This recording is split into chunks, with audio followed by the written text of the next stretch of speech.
Putain, c'était incroyable. Ce nouveau film Superman a subi énormément de controverses concernant l'acteur, le costume, etc. Et dans cette vidéo, je vais vous expliquer point par point pourquoi je trouve qu'on avait tort et que le film tient vraiment la route. Donc installez-vous confortablement parce que c'est parti. Bon, déjà ce Superman a énormément de poids sur ses épaules vu que c'est le film qui est censé relancer les super-héros d'ici au cinéma, donc Superman, Batman, Wonder Woman, entre autres. Après les flops à répétition qu'ont fait les derniers films d'ici, donc ils ont préféré tout recommencer depuis le début avec un nouvel univers et un nouveau casting. C'est pour ça qu'on a ce nouveau film Superman réalisé par James Gunn, connu pour The Suicide Squad ou Les Gardiens de la Galaxie par exemple. Mais bon, les controverses concernant ce film ont vite commencé à arriver, je vous explique. Déjà l'acteur David Cornwett qui serait moins charismatique que Henry Cavill qui jouait l'ancienne version du personnage. Mais aussi le costume avec le fameux slip rouge que certains ont trouvé très cheap, tout comme Krypto, le chien de Superman. Et certains avaient aussi peur que Superman soit ridiculisé par James Gunn qui aime bien ridiculiser ses personnages. Et pour moi tout ça marche complètement dans le film, je vous explique. Tout simplement parce qu'on est sur une esthétique et une ambiance très différente du dernier Superman, Man of Steel par Zack Snyder. Pour rappel, c'était un film très sombre, sérieux, avec une approche philosophique du personnage. Alors que là, on est sur un film très enfantin, naïf, qui peut faire penser à un dessin animé, mais surtout au comic Superman. Déjà, le film est très coloré, ce qui diffère avec Man of Steel qui avait une colorimétrie très grise pour être cohérent avec ce côté sombre et sérieux. Et puis, on est dans un univers avec déjà plein de méta-humains, on est vraiment introduit dans cet univers comme s'il existait depuis toujours. Les gens ont l'habitude des super-héros et c'est normal que tous les jours il y ait des attaques de super-vilains ou de monstres. Comme est bien dans les comics où parfois t'as des centaines de super-héros dans le même univers qui se connaissent et qui travaillent ensemble, ainsi que des attaques de super-vilains tous les 4 matins. Et puis plusieurs designs de personnages font très comics et on pourrait dire que ça fait cheap. Mais vu qu'il l'assume et que toute l'esthétique du film est comme ça, ben ça marche je trouve. J'avais un peu dit la même chose concernant le live action One Piece où il y avait plein de trucs qui pouvaient faire cheap. Mais vu qu'il l'assume totalement et que c'est comme ça dans toute la série, bah ça devient juste l'esthétique de l'œuvre et là pareil, ils assument ce côté cheap. Ce qui fait que Krypto, bah il est aussi totalement à sa place dans cet univers. C'est sûr que dans Man of Steel ça aurait pas marché, mais là c'est cohérent avec l'esthétique et l'ambiance comics. Bon après les effets spéciaux sont bons, mais c'est vrai que Krypto il est pas hyper bien fait à certains moments. Bon après les animaux quadrupèdes c'est assez compliqué à faire en CGI. Et puis t'as aussi Lex Luthor, le méchant qui fait vraiment penser à un méchant de dessin animé, genre le Dr Gang dans Inspector Gadget qui veut tuer le héros pour des raisons un peu floues et lâche des phrases du genre je t'aurais Gadget. Et il y a aussi des passages on dirait vraiment que ça a été écrit par un enfant, genre le fait que Lex Luthor a créé un univers de poche en recréant un Big Bang et la manière dont c'est expliqué c'est vraiment ta gueule, c'est de la science-fiction. Et puis on voit aussi à un moment une armée de singes de Lex Luthor qui écrit des méchancetés à propos de Superman sur les réseaux sociaux. Donc oui c'est complètement con mais perso je vois ça dans un comic Superman, ça me choque pas. Enfin ça dépend le genre de comics parce qu'il peut y avoir des tons abordés très différents selon le comics. Bon après je suis pas hyper spécialisé en comics donc si je dis des trucs faux dites-moi en commentaire. D'ailleurs l'histoire aussi est très basique, c'est le méchant qui veut ternir la réputation du héros puis le tuer, vraiment une histoire très classique de comics. Et donc pour moi tout ça fait partie de la direction artistique du film qui veut rendre hommage à un certain style de comics et assume totalement son côté cheap et enfantin. Mais pour répondre à une autre controverse, oui James Gunn dès le début du film ridiculise Superman. La première scène du film c'est celle qu'on avait dans les trailers où Superman s'écrase dans la neige et Krypto vient le sauver mais avant il lui saute dessus et oui il le ridiculise. Mais là où dans Man of Steel ça n'aurait pas marché parce que le but était de faire un Superman sérieux et badass on peut dire, là l'intention est de faire de Superman quelqu'un de plus attachant, humain, proche du peuple, je m'explique. Déjà on le voit pas que sauver le monde mais il sauve aussi des civils, des enfants, des animaux, Superman sauve tout le monde comme dans les comics.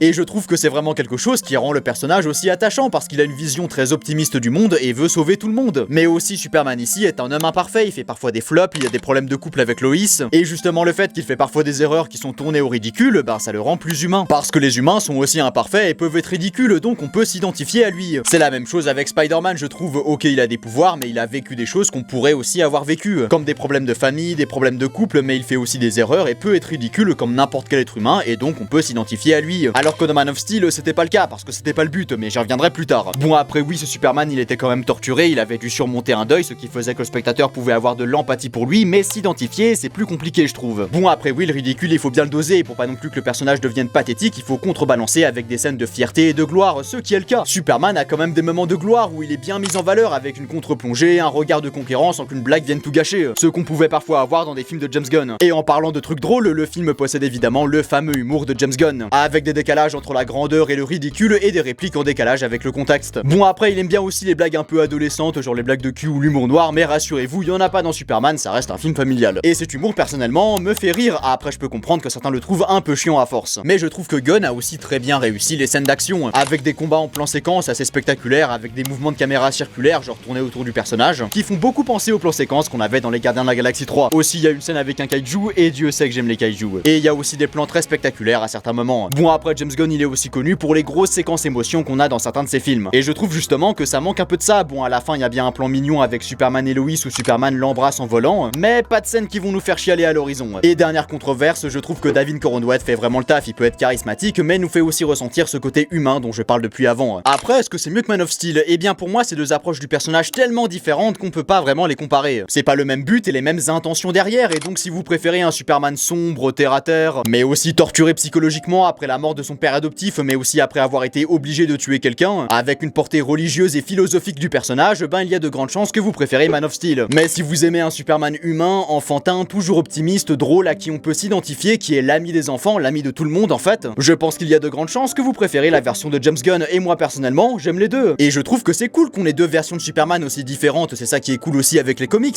où on peut avoir des comics Superman très enfantins comme très sombres, et ça permet de ne pas avoir toujours la même soupe et avoir de la fraîcheur. Et je trouve que ce Superman apporte vraiment de la fraîcheur dans le cinéma de super-héros, où tout est très terre à terre en ce moment. Et franchement, j'ai ultra hâte de voir la suite de cet univers. Bon, après tout ça n'est que mon avis, et si vous n'êtes pas d'accord avec moi, on peut débattre en commentaire si vous le souhaitez. Bon allez, si cette vidéo t'a plu, tu peux t'abonner, mais tu peux aussi aller regarder cette vidéo sur Jurassic World Renaissance, et à la prochaine.